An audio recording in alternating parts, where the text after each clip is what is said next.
reconvene. So I want to talk about three different issues that I think might be directly helpful. One is about, I got a lot of questions in the hall about placement. So I want to talk a little about what's being experimented with nationally, because that's low-hanging fruit. You can do a lot with that. The second is a more detailed look about what we're learning about students in first semester math classes and how to rethink about student support for them. And the third is a little about the new Mathways project and the way Texas, Indiana, probably Florida soon, North Carolina, are actually addressing these issues because they felt the pressure a little earlier than Georgia. They may be a year ahead in terms of the externals. So first, placement. So there are two beautiful studies of placement in college courses. One by Andrea Venezia called One Shot Deal, and one by Pam Birdman that was done for Jobs for the Future. I'm going to make these available, and Ginny and Rosemary can put these up on your websites. What they found is that for years, placement was seen both by the people who made placement tests and by institutions as a low-stakes enterprise. Until 3 years ago, the websites of the placement companies said to students, don't study for them, it'll give you a false reading. What we know is that most students hate them. Advisors tell students it doesn't matter, you can't fail them. Most students take them at the end of an orientation day and have very little guidance about what's going to be on them. So they're horrible at separating students who are rusty from students who just never had an opportunity to learn the material or chose not to. This is criminal. So one of the things that's happening around the country that's working uniformly is, first of all, as soon as students are admitted to the institution, they get old copies of the tests, the specifications of them, and they have to sign a disclosure statement talking about what happens if they don't study for it. They can lose a semester or two just by being placed improperly. This is tremendously important. Los Rios Community College System was the first. Now the state colleges in California are doing this. Students can pay $10 for an online 3-day support. They seem to do it more if they pay $10 for it than if it's free. One of the things you learn by playing around with this stuff, right? Boot camps saved almost 1.5 semesters for students in less than a week's work. Tremendous implications for student debt. So big lessons, one, are placement should not be a one-shot deal. We are very bad at placement instruments are much weaker than we think, so they should be used for younger kids with GPA or class rank. Class rank is actually a better single predictor than any other one, because students who try to do well will try to do well again. GPA is second, placement tests are third. Combinations are better than any individually. We should not allow students to make high-stakes decisions, or we shouldn't make high-stakes decisions based on one noisy signal. That's not ethical practice. So think about boot camps, think about disclosure, think about making sure we separate as early as possible students who are rusty from students who just never learned the material. That will make an enormous difference for the students who are rusty. It could save them a year and a half, it could save them a year of work. Right. Second thing is, even if you do Compass, 1/4 of the students are going to be underplaced. They'll be placed in remediation when they could succeed. So think of structures, and I'll talk about that in the second part of this, in the new Mathways project, where students who are close go directly into the first course with mandatory support. Students don't do optional. And I don't know if I'll have time to show you the video, but there's one student who just says, he's actually about a 25-year-old guy, and he looks right into the camera and he says, "You mean you knew this was good for me and you didn't make me do it?" So just think of your students. This is not going to be UGA students maybe, but it's going to be most of your institutions has a large number of students who are clueless. Right? Mandatory supports for students who are close, one-year versions of the courses, don't rely on a single instrument. So now, changing student support. I've already said that most student support services happen too late for students to benefit from them in math. So on one side, we need to think structurally about how we realign with the tutoring support and student learning so that it's part of the class at least the first 2 or 3 weeks. All the people hired to help the students should be with students in the classes under your direction. This could make a tremendous difference because it destigmatizes support. Students see there's a team of people responsible for helping them, rather than if they get in trouble, they need to go ask for help. There are just students who are not organized to ask for help. So make the assumption that you need help a normal part of events, and it's built into the system of supports. But I want to now go into the more technical issues of student support and what we've learned. So first, I've talked about the first 3 weeks, this investment cycles. Having an engineered early success is critical, but there is a danger. And it's a danger that I was not aware of until I climbed into the research, and it's called the Dunning-Kruger effect. This is the single funniest research paper I have read in my life. And what the Dunning-Kruger effect says, we know that if students have a bad experience, they'll have declining experiences and lowered expectations and they'll withdraw. But what happens to the students who are sort of clueless and new to the institution, first gen in higher ed, and they have a success? Here's what happens. We now have really good models of this. They come in, the more clueless they are, the higher their guess that they'll succeed. So students with the weakest preparations and self-regulation are virtually positive they're going to succeed. Right? If they have a success, it motivates them to work harder. Then they have another success.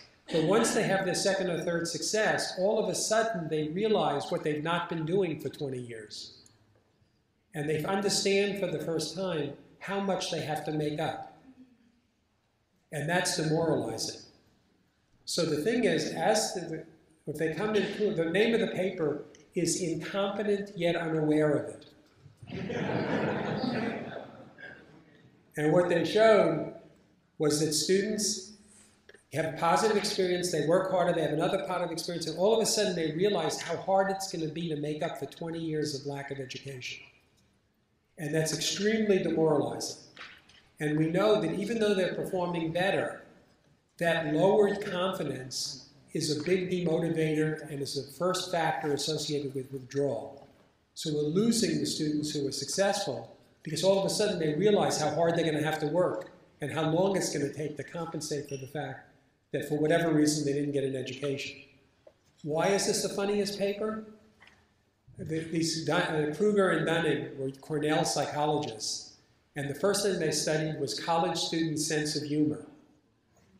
They hired a panel of professional comics to rate jokes, and they found that 10% of Cornell students who had the worst sense of humor, and in the appendix they list the jokes those students thought were funny. And you're just like, what planet are they on? I mean, it's so... And then they showed, as they trained them to tell better jokes and recognize humor, they started realizing how unfunny they were. They were clueless. When they were clueless, they thought they were really funny. Right? So, and there are 4 different things they study in there. So we have to be careful, not only about the students who have a failure, but the students who have a success need support in understanding the depth and challenge of the work in front of them. They need a realistic assessment, and they need to be supported in that. If it's all mysterious and behind the scenes, you'll have higher than expected withdrawal rates. The second is the mindset work of Carol Dweck and Andy Elliott. A very large number of students in student support, it's not that they can't do the work. They don't believe they can do the work. They actually believe, and we have data on this, that the students who get A's work less hard than they do. They don't get, and we know this now, that pretty much your effort predicts your success in math. Yeah, there are students who are a little better machinery, there are students who are a little worse, but basically the big driver, the big factor is effort and strategy. But students who are clueless, they think they can't do it, they believe they're okay or a little better than average or below average, but they believe basically they're born with it, they do very poorly. Because then they get to a point where they believe they've reached the top of the ladder and they can't get any better, and then they leave. So we know that mindset work, interventions, which I can give you references to, the mind is a muscle. When you're supposed to struggle, right? If you're not struggling, you're not learning. When you're struggling, you're growing dendrites. Visualizing that, understanding the physiology of learning. So students understand that you're supposed to struggle, that struggling doesn't always work. They have a stochastic set of attribution. Students who persist know that their strategies will usually work, but not always. I'm a military guy, so I do work on survivability of soldiers. And we know it's the same in the military, that if soldiers believe they have the answers, they do less well than they believe if they have a tool set, and they should search for the strategy that'll work in the moment. Same with students. So mindset interventions are very powerful. On our website will be all kinds of details about this, and I can work with Ginny and Rosemary to get you these things that incorporate into math. The third big one is calibration. So picture the first test you give back. Okay, you're in learning support or first semester, college algebra, pre-calculus. The student gets the test back. I got a C, like it's a lottery. Can you picture this? Maybe if I get it the next time, it will be an A, right? So there are a whole bunch of students who don't have the skill of calibration, so they can't judge to what extent their effort will pay off. You can understand that that's highly demotivating. Because if you don't connect your effort to your achievement, you don't know, it's not going to reinforce effort. And we know from Baltimore County University of Maryland, Baltimore County, and a few other places, they built systems, like I use in my classroom, where students record how hard they work, and then I put it up anonymously with their grade distributions. So you can't escape knowing that effort is the primary driver, and that it doesn't work every time. You shouldn't expect it to work every time. That produces continued productive persistence. David Yeager now at the Carnegie Foundation has modeled this in 29 institutions, and he's found the single greatest factor associated with W's is students basically having the wrong mindset and worrying about whether they belong in the institution. And that's the fourth. Many first-gen students, when they hit the first challenge, start questioning whether they belong in the institution. Was this a good choice? Their outside persona says, I got my act together and I've chosen to advance through education. You just picture, you know your students, look in their eyes.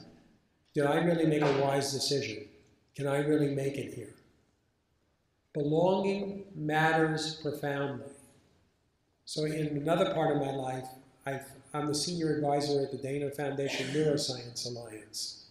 We have all the living Nobel Prize winners in neuroscience. And we fund grants in this. One of the things we're learning is that if you think you're a nurse and you think you're going to use what you're learning in math to help patients, if you believe that what you're doing will be needed later, you organize it differently in memory than if you're just learning it for a test. And you can see this on scans, fMRI scans. If students think they're preparing for a test on Friday, all the activities in the visual cortex, they're trying to remember what it looks like and match it to problems.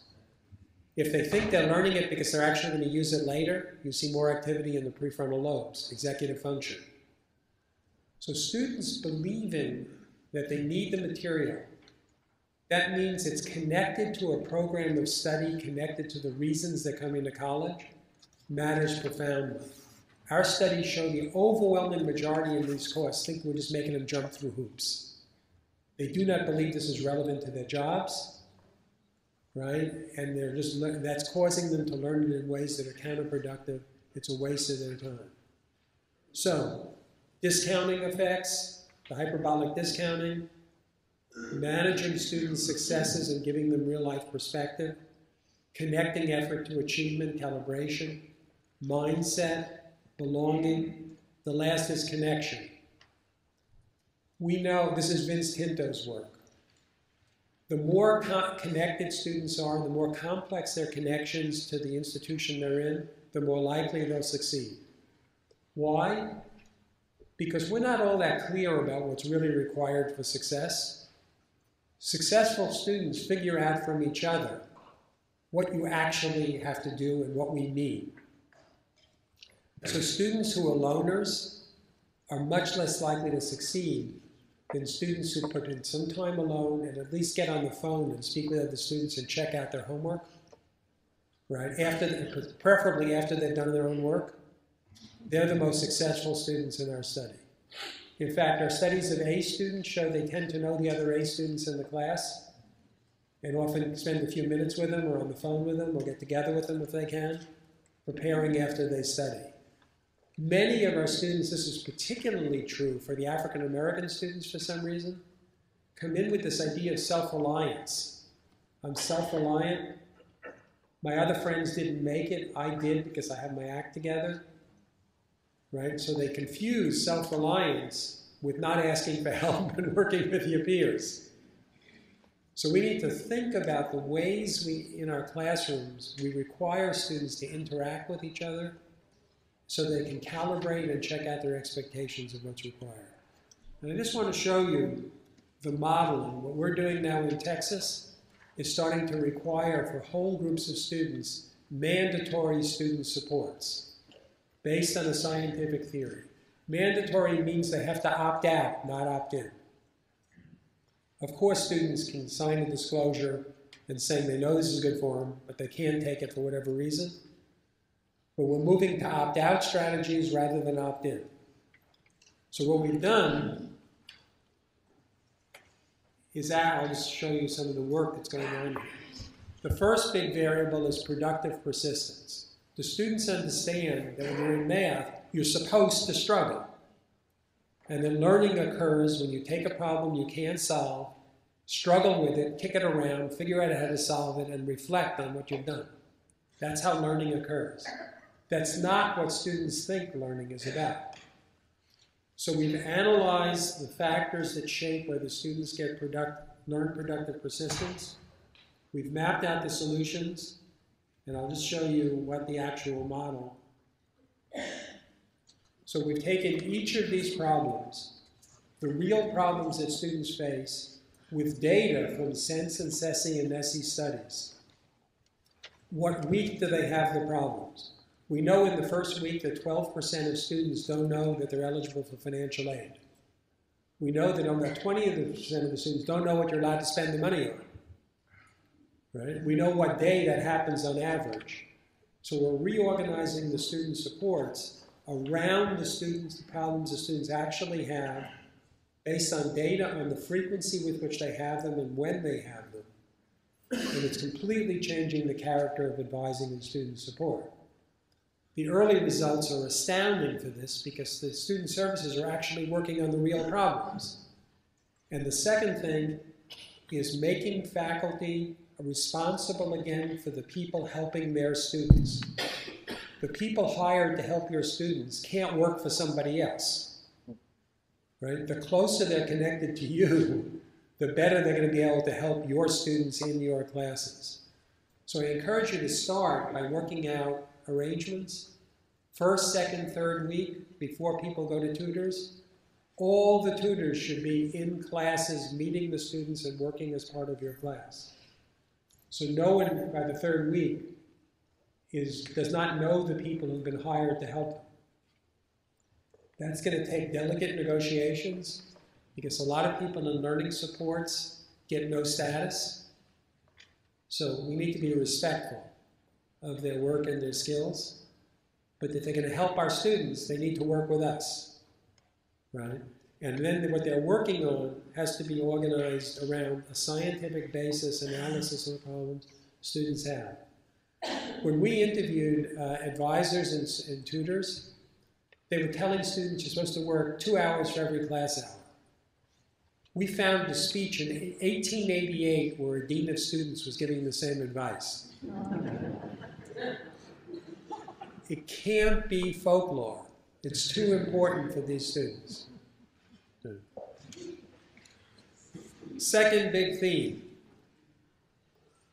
You cannot do this alone. You can't do it alone. You have to figure out how you're going to work with the tutors, the advisors, the administration, with the campus plan, with your provost. You're only going to be able to make changes if you coordinate work at many levels. So we've labeled this a joyful conspiracy. Think of it positively. And it means deciding who in the department is going to do this work, this outward-facing work. Right? You're not going to be able to succeed just by looking inward. Now, just some words about broad structure. If you're going to reform your courses, it has to take place in this broader campus effort to help students succeed. All your campuses have student success initiatives over here, and we have math improvement efforts over here. That's crazy. And it largely comes about from administrative cowardice. A lot of administrators are afraid to challenge the faculty or annoy us. We need to make it easier for them to work with us, right? And what we've actually done is in Texas, the campuses, the presidents and faculty leaders are reorganizing orientation so it's mandatory, advising, no late enrollment, integration of student support and instruction the first 2 weeks, building campus plans in which the math department and English departments are central, but we're a piece of the picture. We're not solely responsible for student success, but we are essential to student success, and we're the key player in student success. So understand the work in the context of institutional change, and we'll get much more support for the administration for doing it. Departments are always fighting for budget. We're the cash cows of our institutions in most places. We ask for faculty lines, more permanent faculty. We need to frame those requests in the context of improvement agendas and state policy agendas. This is what we need to do to make these changes. We're not just talking about covering another section. If we're going to change these practices, we need to work with our adjuncts and retrain them. You can't change course sequences with people who are not paid to learn. That's going to be the hardest part of the work. So now, all right, principles, I'll skip this. Let me go back and find it. What we're now doing in Texas and several other states are doing is instead of reforming remedial education, we're starting with the gateway courses themselves, and there are 3 of them. Pre-calc college algebra, statistics, which is going to grow like wildfire, and making liberal arts math a rigorous course that's worthy of students' time. And what we've done is we've connected all the degrees, certificates, and licenses backward mapping to what math you need most. For many, it's statistics. For some, it's quantitative literacy. And for some, it really is calculus. And we're redesigning these courses by backward mapping. As I said, 1/3 of the majors in the UGS system that require no math in their courses actually have college algebra as a prerequisite. We got to revisit that. And the math department needs to be responsible for setting policy in that direction. Right? Otherwise, it'll happen with none of our involvement. Here's the Texas system we're moving to. I'm not suggesting this is the one you adopt, but you should compost it and look at what Florida, Texas, and Indiana are doing. Break it up and make it Georgia-like. Right? Connect it to what you need. We're replacing all the remedial courses over the next 5 years with one introductory course, which is quantitative literacy and basic stat, with some algebra in it, linear functions and exponential functions. Many of you are already doing something like this. It has a unit in it on choosing a program of study, because we know that students don't have clarity about what math they need for which programs and how the math is actually used. And there's going to be a mandatory, scientifically based student support course that reflects that diagram that I showed you. So we want, instead of allowing students to take the course last or procrastinate, we're requiring them to deal with this upfront, early, in a more intensive experience. They will choose either quantitative literacy or statistics, or they'll go into a STEM pathway, and we're wrestling with whether we need, what kind of course we need to get them ready for calculus. So we're in the midst of studying that, working with Marilyn Carlson and others. The big problem there is all the research we're looking at shows it does take a long time for students to build the symbol sense and function sense that you really need for calculus. We had hoped that problem solving would be enough, or high order thinking would be enough. It is for statistics, because statistics can be made rigorous, but it doesn't require years of algebra manipulations. So students can work hard at it and actually master a GASE-compatible American Statistical Association stat course. And they can do a quant lit course, even if they're starting in upper level arithmetic. But calculus, it's an open question of what we really need to do to get people ready for it. Our hope, the thing that got the most ownership of the math community, was the idea that if we have the students in these courses who really need them, maybe they'll be more teachable. When we surveyed the faculty about pre-calculus, the #1 challenge was the enormous diversity of purposes and what the students bring to those classes that made them almost unteachable. The second was the perception that students weren't committed to learning and they had no gumption or grit. And the third was just the actual math prerequisites. So this is an area that needs lots of work. The fourth pathway that we're just starting is a technical math pathway. So we've just done surveys of 7 technical licensing diploma programs, auto mechanics and stuff like that. And before we designed this, we actually wanted someone to show us the math. Right? Again, it doesn't mean we're just going to do narrow training, because that, I think, would not produce long-term learning. But the weight of what people actually need will play a heavier role in these courses than it has historically. Always think balance. So, a last point about this. What you're going to find when you start working on reform on your campuses is that people are tired of reform because they've been involved in a lot of it. And if your colleagues can't recognize their previous improvement efforts in what you're doing now, you will lose them. We have Achieving the Dream, so do you, many of you. We have a developmental education initiative. We have Complete College America. We have countless other initiatives. All of these initiatives were launched by outside funding agencies. So all the creative energy in our system comes in connected with a grant. What the grant does, it takes people who are willing to work hard and moves them off into a corner. I like to think of the Gates Foundation and these guys as peripheral visionaries. They can all look into the future, but they only see things off in the little corners that are sexy and interesting. 3/4 of the work isn't sexy and interesting. It's just roll up your sleeves and climb in and build. Right? It's not the stuff they actually fund. They like to fund the new. We got to get the basic stuff right. The big message is, if we're going to do that, we need to have a blueprint that we own and can support. We need to figure out how we organize ourselves, to set a responsible blueprint for improvement, and a strategy for actually getting there. And we need to work with our presidents, governing boards, and ultimately get the support of policymakers. And I'll just sort of end with this caveat. Most governors, especially in the Southeast, are playing chicken with their university systems. They're threatening to take away tenure, they're threatening to do draconian things, and they're playing chicken. In some states, like South Carolina, the university lost, and they ended up with 102 accountability requirements. And math people know when you have 102 requirements, you increase the lack of prediction.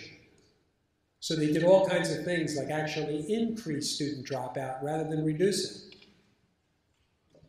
So this means that we need to set the agenda, own the agenda, and in the best of all possible worlds, the legislature will force us to do what we think is right, and they can take credit for it. Okay.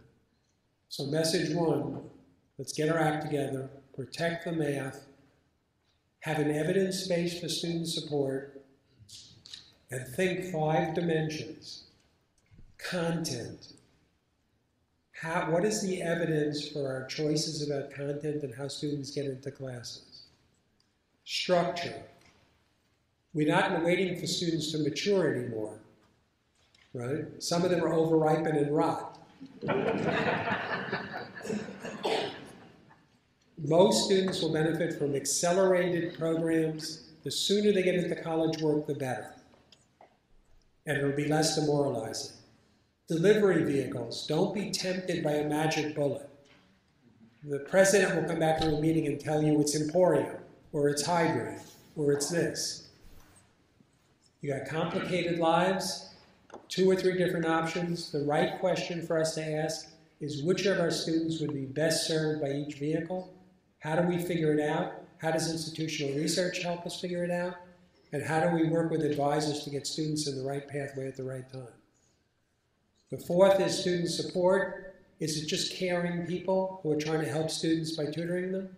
Or is there some theory behind it that's actually based in data?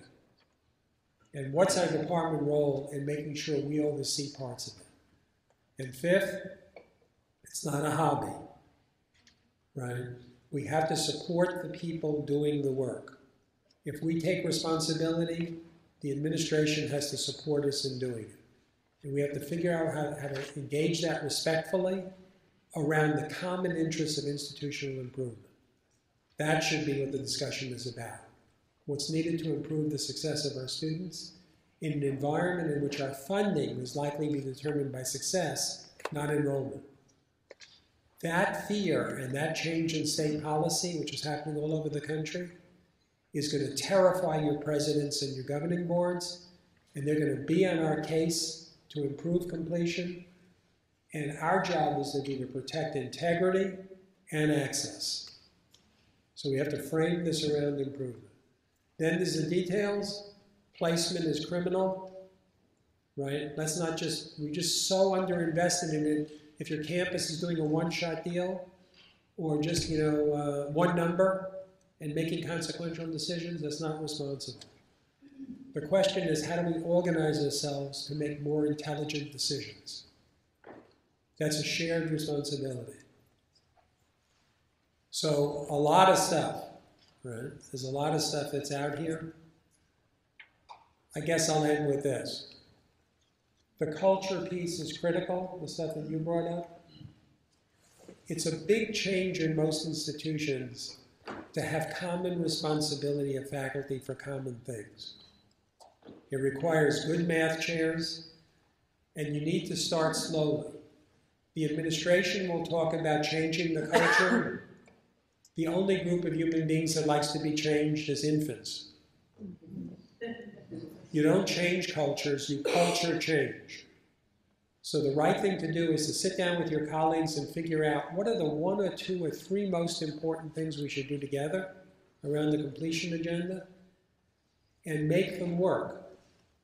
Right? Figure out how to actually start doing things that cause institutional improvement, that make your question, legitimate question, easier to deal with because you all have the same view about what's needed for students who are going to be successful.